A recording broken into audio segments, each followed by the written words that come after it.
Hello my dear students, તો આપણે વધુ એક નવા પ્રોગ્રામ તરફ આગળ વધવા જઈ રહ્યા છે, જે છે આપણો programme number 2.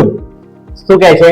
Write a PHP program to find the maximum number from the two numbers entered by user. હવે આપણે આમાં ફોર્મ નહીં બનાવીએ, આપણે ડાયરેક્ટ CMD નો યુઝ કરીશું. ઓકે, તો ચલો જોઈએ CMD કઈ રીતે યુઝ થાય છે આમાં. પહેલા પ્રોગ્રામ જોઈ લઈએ. પ્રોગ્રામમાં શું કીધું છે?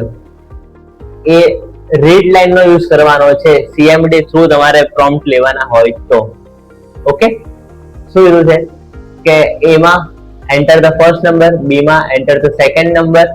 જો A B કરતા મોટો હશે તો મેક્સિમમ A અને A B કરતા નાનો હશે તો મેક્સિમમ B, અધરવાઇઝ બંને આ સિમિલર હશે. ઓકે, તો ચલો આપણે આને રન કરીએ. રન કેવી રીતે કરવાનું છે?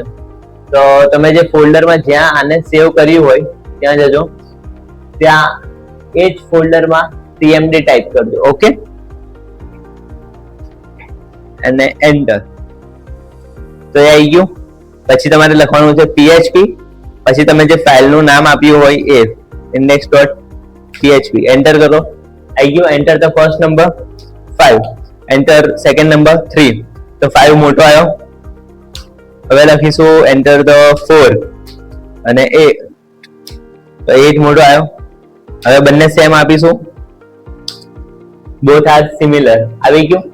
આ તો તમારો ફર્સ્ટ પ્રોગ્રામ. એકદમ ઈઝી છે. રીડ લાઈન નો યુઝ કર્યો છે. રીડ લાઈન કેમ? તો કે તમારે કમાન્ડ પ્રોમ્પ્ટ નો યુઝ કરીને તમારે ડાયરેક્ટલી વેલ્યુ આપવાની છે. ઓકે, તો આપણે મળે છે વધુ એક નવા વિડીયોમાં નવા પ્રોગ્રામ સાથે. Thank you.